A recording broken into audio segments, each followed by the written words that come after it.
Hi again, everyone. Welcome to another episode of RV Business Capital Talk, sponsored by Excel. I'm Rick Kessler from RV Business. Also from RV Business, we have Sherman Goldenberg. And joining the two of us, we have a very familiar face to the RV industry, and that, of course, Jon Ferrando, co-founder, CEO, and president of Blue Compass RV. Jon, thank you so much for your time. You're welcome. Good afternoon, Rick and Sherm. Always an honor to be on Capital Talk. Well, thank you for that. Um, we have a nice, healthy cheat sheet of topics to run through you, and we promise not to run more than an hour. But first things first, you reminded us that you guys are celebrating seventh anniversary, 7 years of Blue Compass RV retailer before that, but now Blue Compass RV. Congratulations.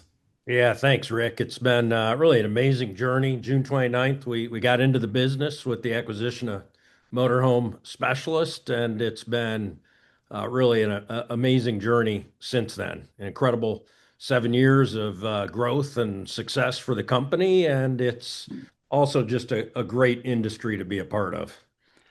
To say it was impressive growth, excuse me. That's To be fair, that's an understatement. Your acquisition pace out of the gate was just absolutely stunning. Yeah, I appreciate that, Rick. We had a lot of growth early the first few years, and then COVID hit. We rolled out the brand in 2023, slowed down the acquisitions, and then in fact today we just announced our most recent acquisition. We've started to ramp back up last year, and this year we've done six acquisitions. Today we announced the Airstream of Virginia acquisition, which we're really excited about. It's our 14th Airstream location, and it'll be our seventh dedicated exclusive Airstream store. And it's a big market. Virginia is a really strong Airstream market, and it also covers up into Maryland. So we're excited about it. Mm. Now, Jon, that brings us, and I'm probably going to get this wrong, but your store count now would be 106 in about 33 states? Yeah, we're at 102 in 102? 33 states. Okay. Well, I guess I'm jumping the gun on your next four acquisitions. They're coming soon. Sherm, you've been wanting. Go ahead. A couple of which you've mentioned in a release are already underway. Yeah, we have two new stores that we're building. So we're also making big investments in facilities. We're building a new dealership, full service dealership in Fort Myers, right on I-75. Great location. We'll have 20 service bays there. Big market for us. We're relocating from a lease location that's not that great. And then also in Franklin, Kentucky, just north of Nashville, we're building a brand new store on I-65. Both those will be completed later this year. If we look at the notes you sent us, things look good, to cut to the chase. I mean, I was talking with Rick before we got on here that, it doesn't look like we're at the bottom of the parabola right now as an industry. If you look at Blue Compass, details here, Yeah, you're fairly strong. yeah, we're having a great year, Sherm. Our new RV sales are up 20%. May and June were two of the best months we've had in over a couple years. July is really strong. So we got the brand rolled out. We launched an all-American summer road trip marketing campaign. We've really created great partnerships with the right manufacturers. So we've got great products on the lot. We took care of our inventory cleanup over the last couple of years, so we have really great new inventory on the ground. The marketing campaign's working, the branding's working, and we're having a great year with a lot of momentum. Jon, I'm just curious, real quick, if you don't mind, your new versus pre-owned business segments. How are those shaking out for you? Yeah, so both are really good. Our new sales are up stronger than used this year, but our used business is also very good. So we're very happy with that part of it. And as I sit here and look at our inventories today, we should have a lot of growth in the used RV sales as well through the rest of this year and into the future. So used is good, new is even better this year. Is the used, are you primarily getting those through trade-ins? In other words, are your customers repeat buyers? Yeah, most of our used inventory is trade capture. We also do purchase some in the marketplace, and then we also do consignments, which has been Okay. a very good business for us, and that really becomes incremental on top of the trade capture. Very good. Going back for a moment on the Airstream topic, how did this develop that you become such a key Airstream retailer? Yeah, it really started in Tampa when we built the new store there. It's a big market, an exclusive Airstream store. That model really works. You've got a sales team and a service team that is focused entirely on the Airstream product. Of course, we built a beautiful facility there. That store has been the number one Airstream dealer in the world for 5 straight years. So we really like that exclusive model. We understand the product. And so we built a new store in Austin, Texas 2 years ago, and that store has been on a fantastic run. And we've expanded also in San Diego and some other markets with Airstream and had a lot of success. So we love that product. We love the focus on it. The sales have been very good all the way through the downturn. That's one of the brands that has just stayed strong all the way through. In a fairly high-end product. I mean, Yeah. yeah, what I'm saying is in a market that sometimes pushed people around, the fact is you're proceeding to return to a growth curve in a market that's not the world's best. Mhm. Yeah, it's a unique product, timeless quality and design. They're very responsible in terms of the production, and they haven't added a lot of dealers. So you really do have a strong territory, which gives you that ability to build an exclusive facility with enough market there to be able to support it. John, Airstream, of course, is just simply one of many brands that you carry, but maybe some comments on the product mix that you have, not just new versus used, but brands and other products segments.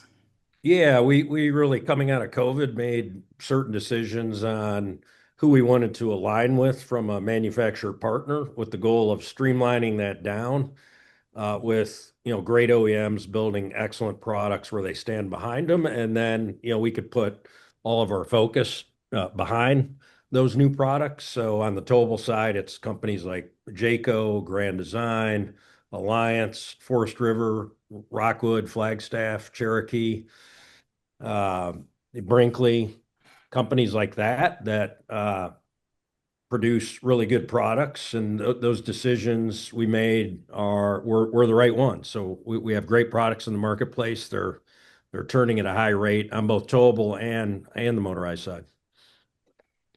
The market in general, your read all the way across. Where do how do you feel the industry is sitting right now?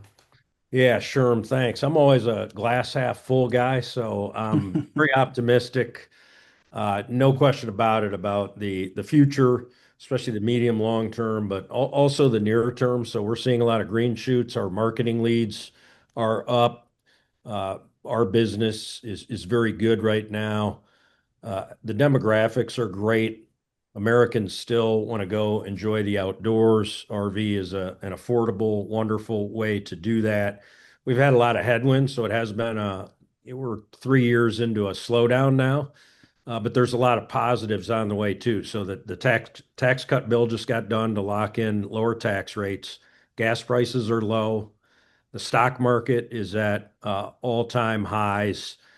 The tariff negotiations are proceeding through. I think there was a lot of concern back in April on what that could mean for the industry and product pricing. And I think hopefully we can navigate through that in a good way. And at some point, the tariff noise will die down from a consumer standpoint too. So we're seeing good consumer confidence. And then the other big one is interest rates. So the Fed lowered them a little bit last year. I think we could get some more interest rate cuts going forward, and that's really highly beneficial to the industry, both for your floor plan interest rates to stock the inventory, but more importantly for consumers, because 80% of our buyers are financing their purchase with a loan. So more interest rates ahead will just provide another tailwind. So I think we're right there at the beginning of a multi-year recovery. Oh, wow. From your lips to God's ears, please. Let's get off sales and state of the market for just a little bit and tell us a bit about Blue Compass RV and what you're doing internally to get your company, continue to have your company poised for this market return. Yeah, so if you look at Blue Compass, I mentioned it, we've really got our product lineup set. We're working really well with our manufacturers. We've lowered our average price point on our products. That's very important in the marketplace today to be able to meet consumers, potential buyers' budget. So our inventory is in great shape. It took a while. We rolled the brand out in 2023, right into a tough year, tough couple years. I'm glad we did it. We set the foundation. And now with our marketing and our brand name on 102 stores from coast to coast, consumers are starting to understand who we are. We're getting a lot of customer interest in, Blue Compass and the products we sell, so that the marketing's going well, the inventory lineup's good, and then we just invest a lot in our people. We have a great leadership team, great sales teams out there that are very, very high energy. You can see it when you go to RV shows. Our teams are, very professional. They know the products well and really, work with a high level of intensity, passion, and commitment.